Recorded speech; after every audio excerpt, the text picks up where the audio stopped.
And from the mixed-up files of Mrs. Basil E. Frankweiler, runaways Claudia and Jamie, their pockets full of change, eat several meals at a nearby Automat. Patrons of the Automats express fond, nostalgic memories when recalling their visits to these restaurants. People from all walks of life dine there, sliding nickels into the shiny Automat machines to pull out a piece of pie or purchase a cup of coffee from the iconic dolphin-shaped dispenser. The first Automat machine was shipped from Germany to Philadelphia, with the original restaurant opening there in 1902. New York followed 10 years later.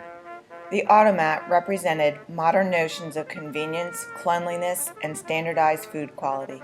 These high standards were maintained by strict recipe guidelines and food tastings, which Mr. Horn conducted along with other executives of the company. The coffee and orange juice were changed every 2 hours, and only fresh rather than frozen eggs were used. Despite being fried in lard, even their hamburger steak and sauce compares favorably in some nutritional categories to modern McDonald's hamburgers.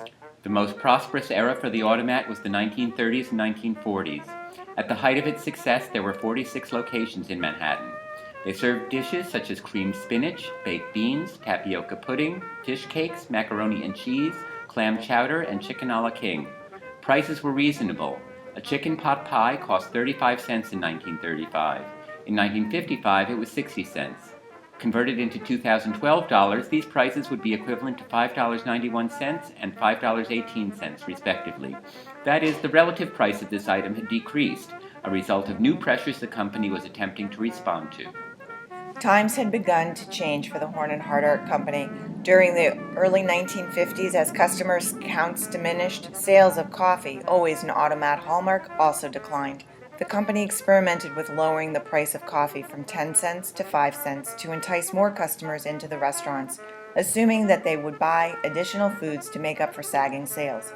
In order to absorb the $219,000 monthly revenue loss, however, sales volume needed to increase by 25%. By the 1960s, a more affluent, younger consumer base viewed the Automat as out of date in both its food offerings and lack of table service. Automats started to close. By 1965, only 35 Manhattan restaurants remained, with most concentrated in Midtown. The location that Claudia and Jamie are most likely to have visited was at 163 East 86th Street near Lexington Avenue, just a few blocks from the museum. Horn and Hardart struggled with its restaurant division. Here we see data from 6 locations. All experienced a decline in sales during the decade of the 60s. Projections for the 1970s anticipated continued declines.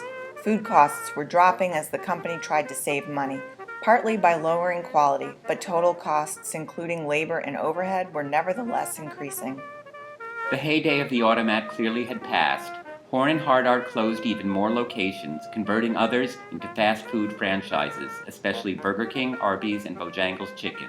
The last Automat at 3rd Avenue and 42nd Street closed its doors on April 10, 1991.